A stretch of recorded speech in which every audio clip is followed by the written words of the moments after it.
Hello YouTube, what's going on guys? This is Femboy here and welcome to my channel. In this video I bring you my updated guide for Genshin beginners for the new year of 2026. We'll be going over game mechanics, characters, and things that are obscure and some things that are just fun to know.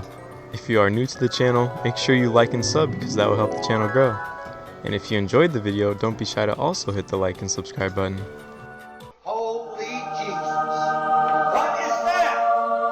What the fuck is that? Now, the first few days of me playing this game, I vaguely remember my friend telling me about this app he downloaded, and I was begging him to put me on with it. So that Genshin, or how should I put this, Hoyoverse has their own app for their games called HoYoLab. You can access it on your app store or just by looking it up on your browser. This app will be your best friend. There's a daily login system they have that will give you in-game rewards, and yes, over time you do get 20 primos. And it's not only a one-time thing, you can get 20 primos, I believe it's every month or every few weeks. But anyways, besides the point, that's not all there is.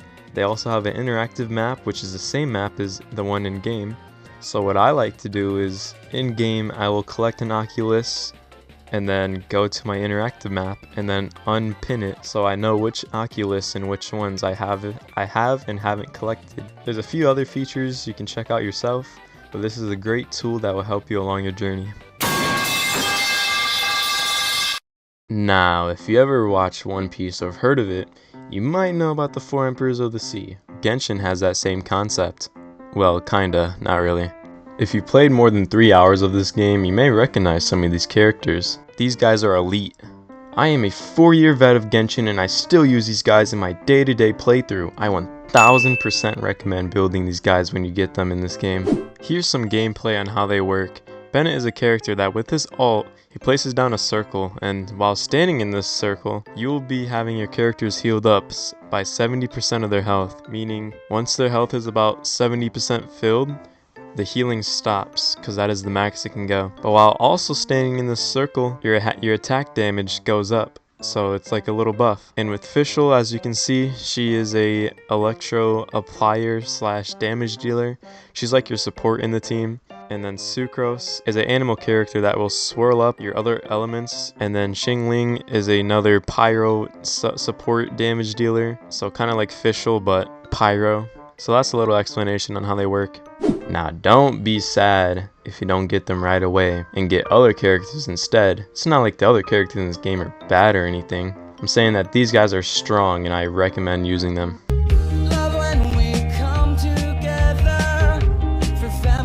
Remember earlier when I said that friend of mine who put me on with the HoYoLab app? Well, I have another story about that same friend. The first week of us playing, I went to his house. Prior to this, I had a free 20 standard wishes for just playing the game, because at the time, I don't know, they just gave it to me. I don't know if they still do that to new players, but anyways, besides the point, I used those wishes and I got so incredibly lucky. I remember I got like Barbara, I got Bennett as well, and I got Sucrose and Fischl. I still remember the characters I got. I got those 4 characters from just 20 wishes. So I floored it to his house. And I was like, I was doing a song and dance, jumping up and down to beg this guy to do wishes on the standard banner. Oh, no. So this guy pulls out his credit card, spends like $15 and gets like 2, I think it was just 1 10 pull or 2, I don't remember. But he does the 10 pull. He gets no characters. He doesn't even get it. He just got like a Favonius Lance. But what the hell, boy? So we thought, that's weird. This guy spends even more money and does another 10 pull on standard banner, and the same thing happened again, 0 characters. You should have seen the look in his face. So the lesson of this chapter, guys, do not ever spend your primo gems or money on the standard banner, ever.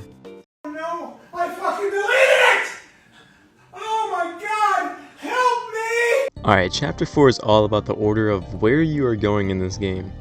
I've seen countless times over of lower AR players doing shit in Natlin when they're like AR 30. Like, bro, when I was at your level, I was making fucking ice bridges to Inazuma, bro. And I think the reason why is because Hoyo added a quick start feature, which I think is totally fucking stupid. Like, what's the point? I was playing with my friend one time and he said that he straight up just skipped Fontaine just to get to Natlin. And I'm like, motherfucker, what did you just say to me? You skip the best region to do what? Anyways, I can go on about this, but for the people who are just starting out or have thoughts of playing this game, the order of the regions you visit in chronological order is Mondstadt, Liyue, Inazuma, Sumeru, Fontaine, Natlan, and then the recent area is Nodcry. That is how it is, and that's how it always will be. If you're skipping regions, I'm saying this now, you're a fucking idiot.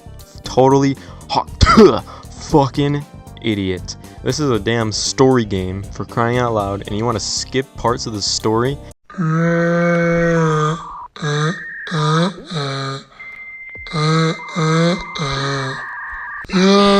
Alright, so moving on to chapter 5, I want to explain to you guys about the resin system. When you start off, you have these crescent moons on your map. When I first started, I looked at this and thought, that looks pretty cool. But I did absolutely nothing at all with them, which is kind of bad in a way. These moons are your resin. Resin is used by spending your resin moons on world bosses, domains, and Mora and XP book ley lines that are around the map. All of these materials is what will help build your characters. Now you may be thinking, Femboy, what should I prioritize as a beginner? I would recommend you spend your resin on the world bosses in your area. If you are curious on which world boss you should be aiming for, go to your character that you would like to build, /level up, and click on their level, and then click on the world boss material that will be right here, and then Genshin will open up your map and point out where the world boss is. There is one huge thing Genshin players love spending their resin on, and that is artifacts. Artifacts make your characters do what they do. So imagine you are below AR45 and you do nothing but farm for artifacts. And let's say you get a good 4-star piece. Well, guess what, buddy? You won't be using that shit for long, because when you reach the end game, you'll be using nothing but 5-star artifacts. Now, to get this straight, I am not saying never ever do artifact domains when you are a lower AR. I am saying only do them when they are necessary. Don't dedicate all your resin to that.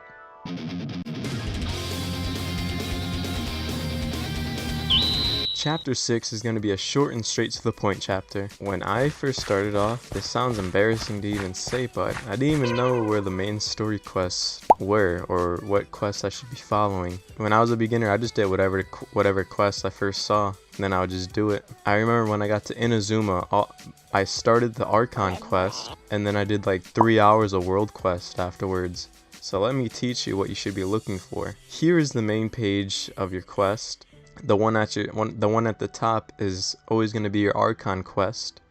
Archon quest means the main story of this game. Bottom left here, you can access the story quest. Once you open this, you'll see a bunch of characters.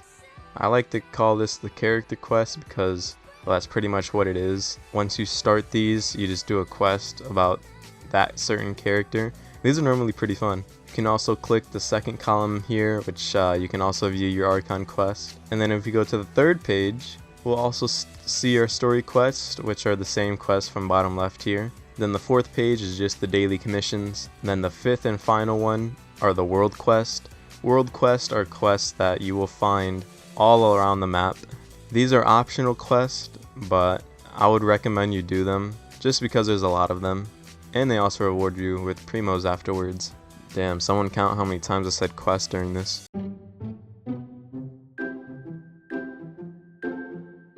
So you've survived until the end of this video. I will now gift you one last tip.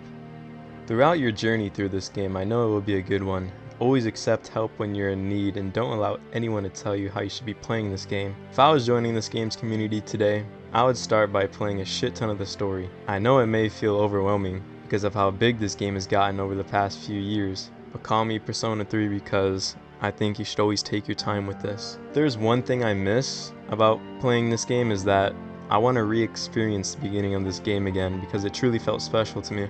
But you can only experience something once, so might as well take your time with it. Anyways guys, I hope you enjoyed today's video. If there's anything you would like to share or add, please put it down in the comments below. Share this video around, and again, thank you guys for watching, and I hope you enjoyed, and I'll see you guys on my next one. Peace.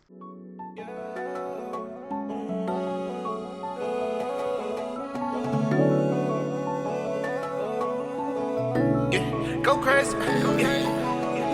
Too many fuss not giving, I walk in these bitches, I'm stacking and flipping. I get to the millions, I get to the digits. These niggas behave, but they really be bitches. I'm fucking they hoes. EGI go, they already know I'm up in my zone. I'm just doing me while I'm sipping Patron. Don't wanna be bothered, just leave me alone. Why you talking that shit? Do you really wanna die? Stop out of cabin, you living a lie. I'm keeping my heat, get back like a pie. Saying, wait, your mom gon' cry. I don't know what happened, and drip on these hoes, and I know it's miraculous.